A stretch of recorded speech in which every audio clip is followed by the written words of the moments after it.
इयत्ता 7वी, विषय इतिहास, धडा 12वा, साम्राज्याची वाटचाल. प्रस्तावना. मुलांनो, मागील पाठात आपण मराठी सत्तेचा उदय व विस्तार कसा झाला ते पाहिले. तसेच स्वराज्य स्थापनेपासून ते साम्राज्य विस्तारापर्यंतचा प्रवास कसा झाला याची माहिती घेतली. मराठ्यांचे वर्चस्व उत्तर भारतात निर्माण झाले, कारण मराठ्यांकडे असणारे शूर मावळे व अनुभवी सरदार यांच्यामुळे मराठी सत्ता दिल्लीपर्यंत मजल मारू शकली. त्यातील महत्त्वाचे योगदान मराठी सरदार घराण्यांचे आहे. त्यामध्ये भोसले, शिंदे, होळकर यांसारख्या सरदारांनी मराठी सत्तेच्या विस्तारात सिंहाचा वाटा उचलला. त्यांच्या कार्याची माहिती आपण या पाठात करून घेणार आहोत. इंदोरचे होळकर. मराठ्यांच्या साम्राज्य विस्तारात महत्त्वाची भूमिका इंदोरच्या होळकर घराण्याने बजावली. होळकरांच्या सत्तेचे संस्थापक मल्हारराव होळकर होत. त्यांनी अनेक वर्ष मराठी राज्याची सेवा केली. गनिमी कावा ही शिवाजी महाराजांची युद्ध पद्धती मल्हारराव होळकरांना अतिशय चांगल्या प्रकारे अवगत होती. पहिला बाजीराव व त्यानंतर नानासाहेब पेशवा यांच्या काळात त्यांनी उत्तर भारतात पराक्रम गाजविला. त्यांनी स्वराज्याचा विस्तार उत्तर भारतात माळव्यात व राजपुतान्यात म्हणजेच आजच्या राजस्थानपर्यंत केला. त्या ठिकाणी मराठ्यांचे वर्चस्व निर्माण केले. पानिपतानंतर उत्तरेत मराठ्यांची मानहानी झाली होती. मराठ्यांची गेलेली प्रतिष्ठा परत मिळवण्यास माधवराव पेशव्यास मल्हारराव होळकर यांनी लाख मोलाची साथ दिली. पुण्यश्लोक अहिल्याबाई या मल्हारराव होळकरांची सून व खंडेराव होळकर यांच्या पत्नी होत. खंडेराव इसवी सन 1754 मध्ये स्वराज्यासाठी कुंभेरीच्या युद्धात मृत्युमुखी पडले. त्यांच्या मृत्यूनंतर मल्हारराव होळकर यांनी आपल्या सुनेस सती जाऊ दिले नाही. त्यानंतर 12 वर्षांनी मल्हारराव होळकर हेही मृत्युमुखी पडले. त्यानंतर अहिल्याबाई मराठा साम्राज्याच्या माळवा प्रांताचा कारभार बघू लागल्या. इंदोर संस्थानाची सर्व सूत्रे त्यांच्या हाती आली.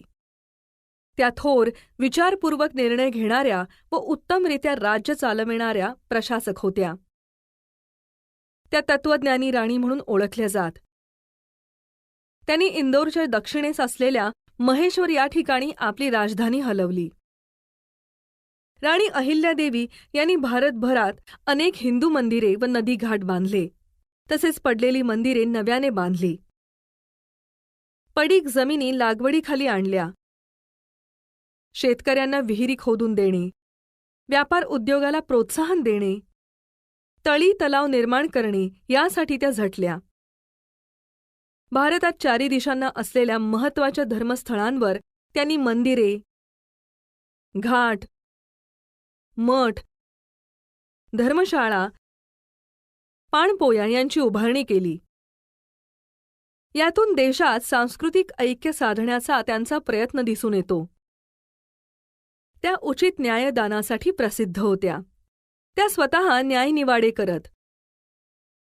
त्या दानशूर व ग्रंथप्रेमी होत्या. अहिल्याबाई एक अतिशय योग्य शासनकर्त्या व कुशल संघटक होत्या. मध्य भारताच्या इंदौरमधील त्यांचा 28 वर्षांचा राज्यकाळ हा सुवर्णकाळ होता. या काळात कायद्याचे राज्य होते.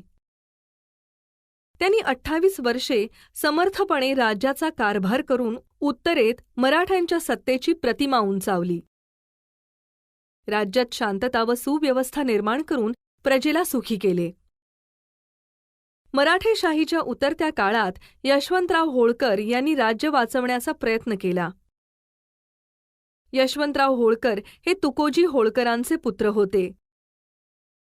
अहिल्याबाईंनी 1767 ते 1795 या काळात शासन केले. वयाच्या 17व्या वर्षी त्यांचे निधन झाले. त्यानंतर 1795 ते 1797 या कालावधीत तुकोजीने कारभार सांभाळला. त्यांच्या मृत्यूनंतर यशवंतराव होळकरांनी 1797 ते 1811 या काळात राज्यकारभार पाहिला. नागपूरचे भोसले. महाराष्ट्रातील मराठी अंमलातील एक पराक्रमी मराठा घराणे म्हणून नागपूरचे भोसले घराणे ओळखले जाते. नागपूरकर भोसल्यांच्या घराण्यातील परसोजी भोसले यांना शाहू महाराजांच्या काळात वऱ्हाड व गोंडवन या प्रदेशांची सनद देण्यात आली. रघुजी भोसले हे नागपूरकर भोसल्यांपैकी सर्वात पराक्रमी व कर्तबगार पुरुष होते. त्यांचे वडील त्यांच्या लहानपणीच वारले. रघुजीने दक्षिणेत तिरुचिरापल्ली व अर्काटच्या आसपासचा प्रदेश मराठ्यांच्या वर्चस्वाखाली आणला. बंगाल, बिहार व ओडिशा प्रांतांच्या चौथाईच्या वसुलीचे अधिकार शाहू महाराजांनी त्यांना दिले होते. त्यांनी ते प्रदेश मराठ्यांच्या प्रभावाखाली आणले. रघुजीने आपल्या राजधानीचे ठिकाण नागपूर या ठिकाणी हलविले. तेव्हापासून पुढे भोसल्यांचे राहण्याचे प्रमुख ठिकाण नागपूर बनले. इसवी सन 1751 मध्ये नागपूरकर भोसल्यांनी ओडिशा सुभा अलीवर्दी खानाकडून जिंकून घेतला. पुढे इसवी सन 1803 पर्यंत मराठ्यांचे ओडिशावर प्रभुत्व होते. नागपूरकर भोसले हे एवढे पराक्रमी होते की त्यांची धास्ती कोलकाता येथील इंग्रजांनी घेतली होती. त्यांनी मराठे आपल्यावर आक्रमण करतील अशी भीती बाळगून कोलकाता शहराचा बचाव करण्यासाठी शहराभोवती एक खंदक खोदला होता. तो मराठा डिच या नावाने प्रसिद्ध आहे. खंदक म्हणजे खोल खड्डा. अशा तऱ्हेने भोसले घराण्याने सुद्धा मराठी सत्तेच्या विस्तारात महत्वाचा वाटा उचलला होता. ग्वालियरचे शिंदे भाग 1. ग्वालियर हे शहर सध्याच्या मध्य प्रदेश राज्यात आहे. शिवकाळानंतर मराठ्यांचे साम्राज्य वाढविणे व पानिपतमध्ये झालेला पराभव विसरून नव्याने स्वराज्याची उभारणी करणे यात ग्वालियरच्या शिंदे घराण्याचा महत्वाचा वाटा आहे. यातही महादजी शिंदे यांनी दाखविलेला पराक्रम हा दैदिप्यमान होता. राणोजी शिंदे यांनी 18व्या शतकाच्या सुरुवातीस ग्वाल्हेरला शिंदेशाही वर्चस्व असणारे शिंद्यांचे संस्थान स्थापन केले. हे शिंदे मूळचे सातारा जिल्ह्यातल्या कण्हेरखेडचे होत. थोरल्या बाजीरावाने राणोजी शिंदेचे कर्तृत्व हेरले व त्याला उत्तरेत सरदार म्हणून नेमले. राणोजी शिंदे हे बाळाजी बाजीराव यांचे निष्ठावंत सेवक होते. त्यांच्या मृत्यूनंतर त्यांचे पुत्र जयाप्पा, दत्ताजी व महादजी या त्यांच्या मुलांनीही पराक्रम गाजवून उत्तर भारतात मराठ्यांची सत्ता प्रबळ केली. राणोजींची राजपूत पत्नी चिमाबाई हिच्या पोटी जन्माला आलेले महादजी हे राणोजी शिंद्यांचे कनिष्ठ पुत्र होते.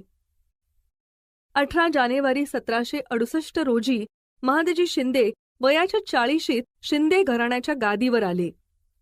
ते 1794 पर्यंत वयाच्या 70 पर्यंत आपल्या पराक्रमाच्या जोरावर सत्तेत राहिले. माधवराव पेशव्यांनी शिंदे घराण्यातील सरदारकी महादजींना दिली. ते पराक्रमी व डावपेचात हुशार होते. पानिपतच्या लढाईत झालेल्या पराभवामुळे मराठ्यांची झालेली मानहानी त्यांनी आपल्या पराक्रमाने धुवून टाकली व परत मराठ्यांना उत्तरेत प्रतिष्ठा मिळवून दिली. महाराष्ट्राचा किंवा दक्षिणेकडील प्रदेश हा डोंगर, दऱ्या, कडेकपारी यांचा होता. त्यामुळे त्या ठिकाणी गनिमी कावा या युद्धपद्धतीचा वापर करता येत होता. परंतु उत्तर भारतातील मैदानी प्रदेशात या युद्धतंत्राचा वापर करता येणार नाही व त्याचा फायदाही होणार नाही, म्हणून महादजी शिंदे यांनी डिबॉइन या फ्रेंच लष्करी तज्ज्ञाच्या मार्गदर्शनाखाली आपल्या फौजेला प्रशिक्षण दिले. आपली फौज प्रशिक्षित केली. तसेच त्याने आपला तोफखाना सुसज्ज केला. त्यांनी या कवायती फौजेच्या जोरावर रोहिले, बुंदेले, जाट, राजपूत यांना नमविले. पानिपतच्या युद्धात पराभूत झालेल्या मराठ्यांची ताकद, शक्ती कमी झाली असे इंग्रजांना वाटत होते. त्यांनी त्यामुळे दिल्लीच्या राजकारणात भाग घेण्यास सुरुवात केली. ते बंगालच्या सुभ्याच्या दिवाणीचे अधिकार स्वतःच्या ताब्यात घेऊ पाहत होते. परंतु अशा परिस्थितीत महादजी शिंदे यांनी इंग्रजांचा पराभव करून त्यांच्यावर परत बादशहाला दिल्लीच्या गादीवर बसविले. या महादजींच्या कामगिरीवर खुश होऊन बादशहाने त्यांना वकिली मुल्लक हे पद देऊन त्यांचा सन्मान केला. याचा अर्थ असा होतो की दिवाणी आणि लष्करी अधिकाराची मुखत्यारी देऊ केली. त्यांनी हे पद पेशवा नारायणराव यांचे पुत्र बालपेशवे सवाई माधवराव यांच्या वतीने स्वीकारले. या पदामुळे दिल्लीच्या पातशाहीचे पूर्ण नियंत्रण मराठ्यांच्या हातात आले. दिल्ली बादशाहीचा कोसळणारा डोलारा पुन्हा सावरणे हे अतिशय कठीण असे काम महादजी शिंदे यांनी केले. महादजीने संपूर्ण पातशाही आपल्या हातात घेतली. इसवी सन 1784 ते 1794 या काळात महादजींनी दिल्लीचा कारभार पाहिला. इतर काही प्रमुख सरदार. शिंदे, होळकर व भोसले यांच्याप्रमाणे इतरही काही प्रमुख सरदारांनी मराठ्यांच्या राज्याची सेवा केली. शिवाजी महाराजांनी उभारलेल्या आरमाराची जबाबदारी कान्होजी आंग्रे व तुकोजी आंग्रे या पितापुत्रांनी स्वीकारली होती. तसेच आपले आरमार त्यांनी प्रबळ बनविले होते. याच आरमाराच्या जोरावर त्यांनी पोर्तुगीज, इंग्रज व सिद्धी यांसारख्या आरमारी सत्तांना धाकात ठेवले होते. तसेच स्वराज्याच्या सागरी किनारपट्टींचे रक्षण केले होते. मराठी सेनापती खंडेराव दाभाडे व त्यांचा पुत्र त्रिंबकराव यांनी गुजरातमध्ये मराठी सत्तेची पायाभरणी केली. मराठी सत्तेची गुजरातेत स्थापना केली. खंडेरावाचा मृत्यू झाल्यानंतर त्याची वीरपत्नी उमाबाई हिने अहमदाबादच्या मुघल सरदारांचा पराभव करून तेथील किल्ला जिंकून घेतला. पुढे गायकवाडांनी गुजरातमधील वडोदरा हे आपल्या सत्तेचे केंद्र बनविले. मध्य प्रदेशातील धार आणि देवासच्या पवारांनी शिंदे व होळकर यांना उत्तरेत मराठ्यांच्या सत्तेचा विस्तार करण्यात सहकार्य केले. पेशवा माधवराव व महादजी शिंदे यांनी मराठी सत्तेची विस्कटलेली घडी परत बसवली. परंतु माधवरावच्या मृत्यूनंतर ही घडी परत विस्कटली. ती नाना फडणवीस व महादजी शिंदे यांनी व्यवस्थित बसवली. महादजी शिंदे उत्तर भारतात मराठ्यांचे वर्चस्व निर्माण करण्यात गुंतलेले असताना नाना फडणवीस यांनी दक्षिणेकडील राजकारणाची सूत्रे सांभाळली. आपल्या चातुर्याच्या बळावर नानांनी राजकीय घडी बसवली होती. त्यांची कामाची तडफ, वागण्यातील समतोलपणा यामुळे मराठी राजसत्तेचा दबदबा आणि दरारासुद्धा त्यांनी वाढविला. त्यांनी पुण्याचे वैभव वाढविले. आजारपणात 13 मार्च 1800 रोजी त्यांचा मृत्यू झाला. सातारा जिल्ह्यातील वाई येथे नाना फडणवीसांचा वाडा आजही आहे. त्यांना पटवर्धन, हरिपंत फडके, रास्ते यांसारख्या सरदारांनी साथ दिली. त्यामुळे मराठ्यांचे दक्षिणेत वर्चस्व स्थापन झाले. इंदौरचे होळकर, नागपूरचे भोसले, ग्वालियरचे शिंदे, वडोदऱ्याचे गायकवाड यांनी पराक्रम, नेतृत्व, कर्तबगारी या गुणांच्याद्वारे मराठ्यांच्या सत्तेला वैभव व प्रतिष्ठा प्राप्त करून दिली. ते मराठी सत्तेतील आधारस्तंभ होते. महादजी शिंदे आणि नाना फडणवीस यांच्या मृत्यूनंतर मात्र या सत्तेला उतरती कळा लागली. मराठा साम्राज्य विनाशाकडे सरकू लागले. या काळात रघुनाथराव आणि आनंदीबाई यांचा पुत्र बाजीराव दुसरा हा पेशवा होता. त्याच्याकडे नेतृत्व गुण नव्हते. उलट अनेक दोषच होते. अनेक चुकीचे निर्णय, चैनीसाठी शत्रूशी केलेले नुकसानकारक समझोते, ऐन युद्धात मोक्याच्या क्षणी पळून जाणे, अशा अनेक कारणांनी त्याला पळपुटा बाजीराव असेही म्हणत. तो मराठा सरदारांमध्ये ऐक्य निर्माण करू शकला नाही. त्यांच्यातील दुहीमुळे मराठी सत्ता आतून पोखरली गेली. अशा अनेक कारणांनी मराठ्यांचा उत्तरेतील व दक्षिणेतील प्रभाव कमी होत गेला व मराठ्यांची जागा इंग्रजांनी घेतली. इंग्रजांनी इसवी सन 1817 मध्ये पुणे ताब्यात घेऊन तेथे आपला युनियन जॅक हा ध्वज फडकवला. इसवी सन 1818 मध्ये पेशवा दुसरा बाजीराव पंढरपुरास निघाल्याची बातमी समजताच ब्रिटिश जनरल स्मिथने सोलापूर जिल्ह्यातील आष्टी येथे पेशव्यांवर हल्ला केला. या लढाईत मराठ्यांचा पराभव झाला. मराठ्यांची सत्ता, राज्य संपुष्टात आले. ही घटना भारताच्या इतिहासात एक मोठा बदल घडवणारी ठरली. या घटनेनंतर इंग्रजांनी संपूर्ण भारत आपल्या वर्चस्वाखाली आणण्याचा प्रयत्न केला. इंग्रजी सत्तेमुळे भारताचा पाश्चिमात्य जगाशी संबंध आला. भारतीय समाज व्यवस्थेत अनेक बदल घडून आले. जुन्या गोष्टींच्या जागी नव्या गोष्टी आल्या.